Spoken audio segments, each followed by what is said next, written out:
Hello and welcome, like finally welcome to the first ODI match का pre-match जो कि बहुत देर से हम लोग करना चाह रहे थे, but due to rain we all know it was not being possible. But right now I have Vignesh and Pratya with me for this show. Thank you so much, gentlemen, for joining me, and we are going to discuss about first ODI of India and South Africa.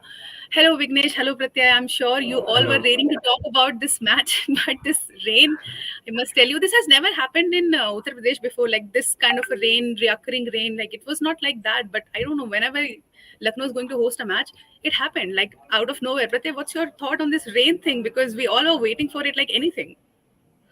Yes, absolutely. It's a bit of a dampener. Of course, you want cricket to be played, but it's good that at least we are having a match. We kept hearing that it might as well be a washout. So, luckily for cricket fans, it's not that. Apart from that, of course, weather is something that is absolutely beyond your control, but it's good that we are having a match at our hands. Reduced, but still, plenty of cricket to be played, and hopefully, we'll have a good one. Right. And before we talk about anything, let's simply get to know about the toss because the toss has already been happened and India has won it. They have opted to bowl and we have got one debut. Rituraj Gaikwad is going to debut for India in ODIs this time.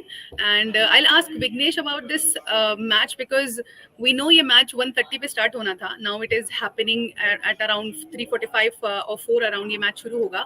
So how are the conditions of the match and how basically we are going to proceed with it because match time already कम हो चुका है, toss delay हुआ है. So how we are going to proceed with it?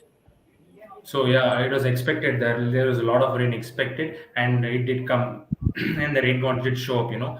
So as of now, there's been 10 hours of reduction in it. So it's a 40 over game, 8 hours of power play, then 24 hours in between, and then again the third power play is again 8 hours. So one bowler can bowl a maximum of 8 overs. Right. Thank you so much, Vignesh. And I'll again just simply come to the conditions of this Ekana Stadium. It's a new stadium. We all know it's going to be a competitive pitch, but that was before when rain was not going to hamper the match. But now we have seen the conditions. We know rain is coming and going like anything.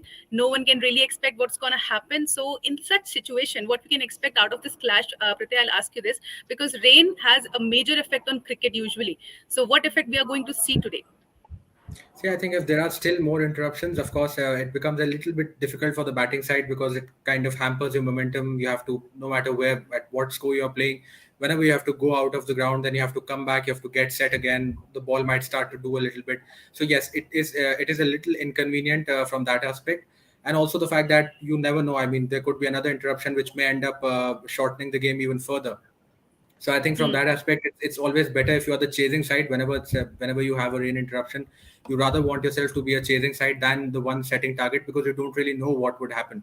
And of course, you also know the DLS power score, so you can later on during the chase you can keep yourself up with the pace of the chase. So I think from that aspect, the chasing side would of course be having an advantage.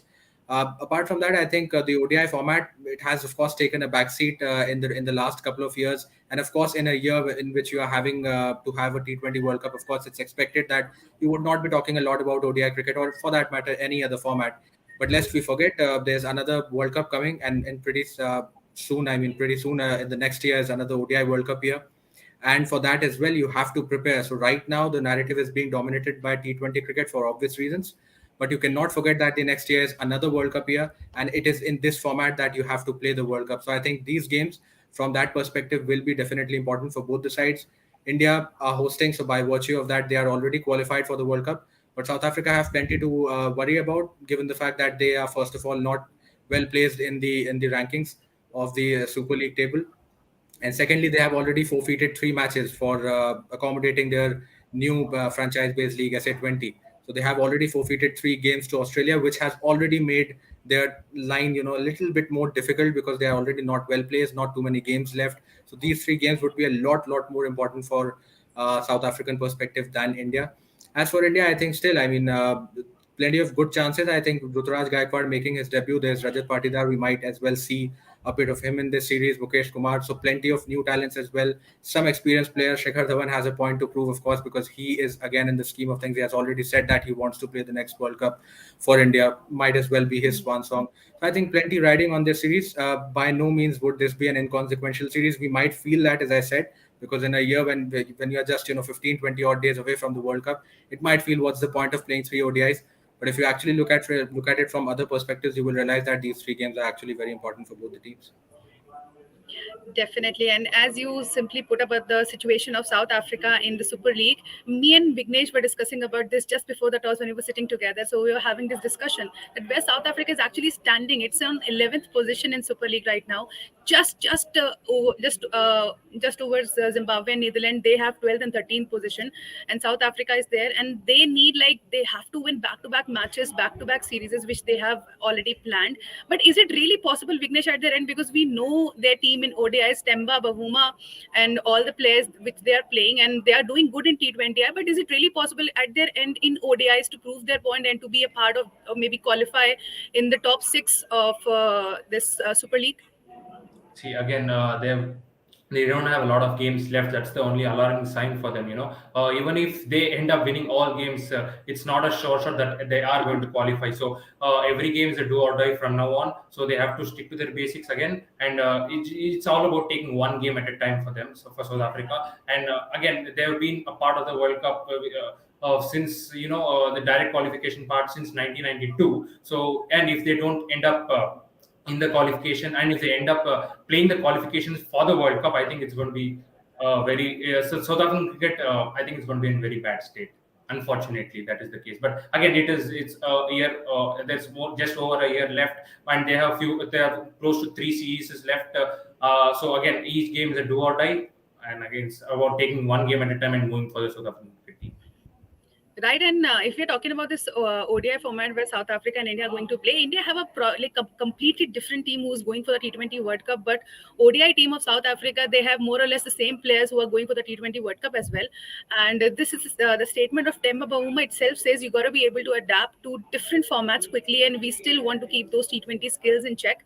So is it really not, I'm not saying it's easy, but it is definitely difficult to adapt different formats series by series. You're playing T20 again, you're going for ODI, then you have a big tournament, T20 World Cup. Is it going to be extra pressure on players? Priti, I'll ask you this. See, definitely yes, because no matter how much we say, it's end of the day you are playing cricket, but you have to change gears because you know that the dynamic of ODI cricket works entirely differently as compared to the T20 format. When you start playing with the red ball, if you're playing Test cricket, you go into a different sort of a zone. For India, it won't be that much of a problem for the simple reason that almost all of the players who are T20 World Cup bound have already left for Australia. But from a South African perspective, you will have to wonder because it is this team which is going to play at the World Cup. And right before the World Cup, you would rather want yourself to be playing the format that the World Cup is off instead of playing a Right, different format. So, yes, of right, course, it is an important series, as I said, from the perspective of World Cup Super League points and all of that. But you would rather want yourself to be playing T20 cricket right before a T20 World Cup than playing ODI cricket because 2023 is still a little bit away. ODI cricket will start to dominate the calendar once the T20 World Cup is done. So yes, South Africa will have to be a little careful because 50 over cricket, it gives you a lot more time. It's still being played with the white ball, but it gives you a lot of time, and you might just get into that kind of a zone where you start to shift yourself into mentally that zone where you're playing a little bit slow cricket. Suddenly you have to play T20 cricket, and you expected to change gears again there. So it can become a little challenging. But I think these are all international cricketers. They understand the demands of the game well. And even if you talk about South Africa or India or any team for that matter this year, all of them have been on a very healthy diet of T20 cricket because that has been the most common format that we have seen teams playing in this particular year as well. And even in the last couple of years, actually, in general. So I think it won't be that big a challenge. From another point of view, I think it could be actually a blessing for someone like the captain who is making this statement himself, Temba Bavuma, because we have seen his form has been under question. He has been under the scanner for his strike rates. Went unsold in the SA20 auctions. Did not have a good series at all in the previous one, the T20s. Couple of ducks, 3 runs. So his numbers are not showing a good a good picture at the moment. So for someone like him, because this format ODIs, you can still take maybe 20 balls to get set. No one is going to ask questions. In T20Is, you cannot do that really. I think in this particular series, it's actually one of the best opportunities that Temba himself can have to get back into runs, to get to kind of regain his confidence and just take his time, get into his groove because World Cup, of course, he's going to lead the side, and a captain who is down on runs, who's down on confidence, will definitely not be boding well. So I think this is an important series for him as well. Right, and there is another update for the South African fans that Dwayne Pretorius has been ruled out of the ODIs against India and the T20 World Cup due to a fracture of his left thumb, which he sustained during the third T20I. Marco Jensen has been added as his replacement for the India series with no decision yet on the T20 World Cup. India has the same situation because Jasprit Bumrah has been ruled out of the T20 World Cup, and the India team is traveling to Australia without the 15th member, and we are yet to decide on whether we are going to take Mohammad Shami or maybe Siraj as a replacement of Jasprit Bumrah. Vignesh, I'll ask you this: since South Africa has the same situation, do you see Marco Jensen should be like he's the replacement in ODI against India, but should he be added in T20 World Cup as well as Wayne Pretoria's replacement? And again, in India's case, Mohammad Shami or Siraj, which one will you pick to replace Jasprit Bumrah? Yeah, again, Dwayne Proto is a huge loss to South Africa, I feel, because if we saw the IPL, he also played one down for Chennai Super Kings. He can hit a long ball, he can bowl a few overs, he can also bowl at the death. So I think that's a major blow for South Africa, but also it can be a blessing in disguise. Marco Jansen coming, offers you variety. He can bowl with a new ball, even though maybe a bad game or two in at the death. I think he can do really well in the bowling department. He can also strike a long ball. We have seen him hit a few sixes here and there. He can also he's in the test arena. He's made some runs. So I think he could be the replacement South Africa looking for with Rabada and Nokia bowling absolute thunderbolts. With the new ball, he can come in after the sixth over maybe, and also slightly change a few things. He has a good knuckle ball. He can also bowl that off cutter. So I think there is variety there. Like so he's also someone who can come at number 6 or 7. And South Africa needing 20 of 2 overs, hit 2 out of the park and completely change the complexion of the game. So I think it's a good replacement. So I think Marco Jansen should be the right choice for South Africa. With Mohammad Shami and Siraj is what you asked. Yeah, Mohammad Shami or I Siraj think it's an replace Mohammad Shami Jasprit Siraj. Bumrah in T20 World Cup. Yeah, I think it's a no-brainer. No, Mohammad Shami with the new ball, we have seen the skill set. Even though Siraj had a good IPL, he did bowl well at the death. Mohammad Shami, but the only concern is Mohammad Shami about the game time. He's not played an international T20 game after the World Cup. But again, the skill set, the experience is there. I think he's a no-brainer for India.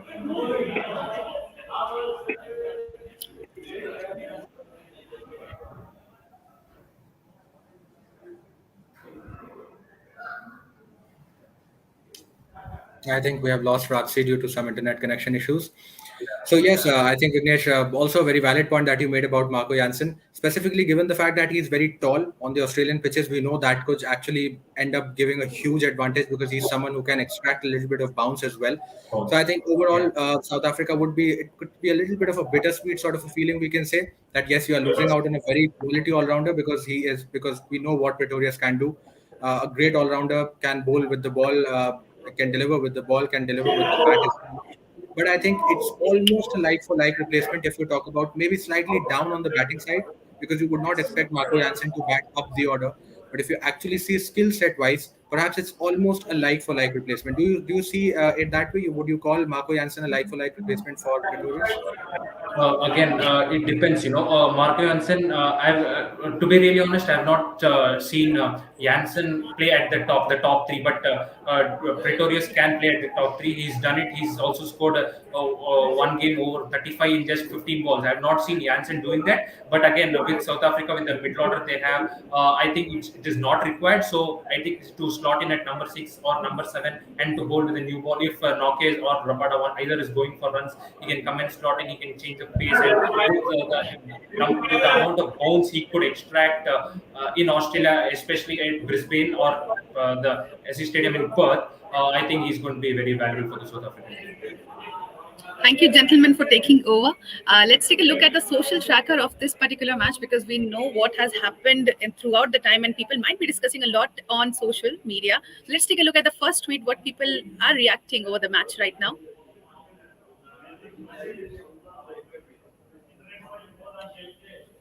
Do we have any tweets for social tracker on this match particularly?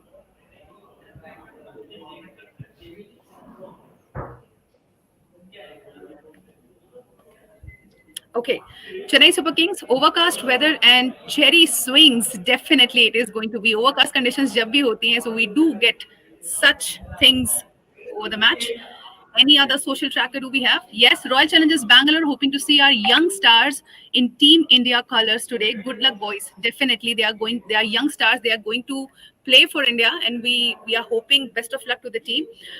Vignesh and Pratyay, I just don't want to close this show, but the match has started, so we are like थोड़ा बहुत तो करना ही पड़ेगा क्योंकि time उतना मिला नहीं discuss करने का. But thank you so much for joining me both of you. Will see you in the post match. Will discuss more about cricket and definitely fans को भी बहुत कुछ अपडेट्स और बहुत सारे इंपॉर्टेंट डिस्कशन सुनने को मिलेंगे ओवर क्रिकेट. आप हमें सोशल मीडिया पे फॉलो कर सकते हैं फॉर ऑल द अपडेट्स. और पोस्ट मैच में तो मैं, प्रत्यय और विघ्नेश मिलेंगे. तब तक के लिए बहुत बहुत शुक्रिया for joining me on this show. Thank you so much for watching it. But keep doing it. It's a loop. Keep doing it. Thank you so much. Bye bye.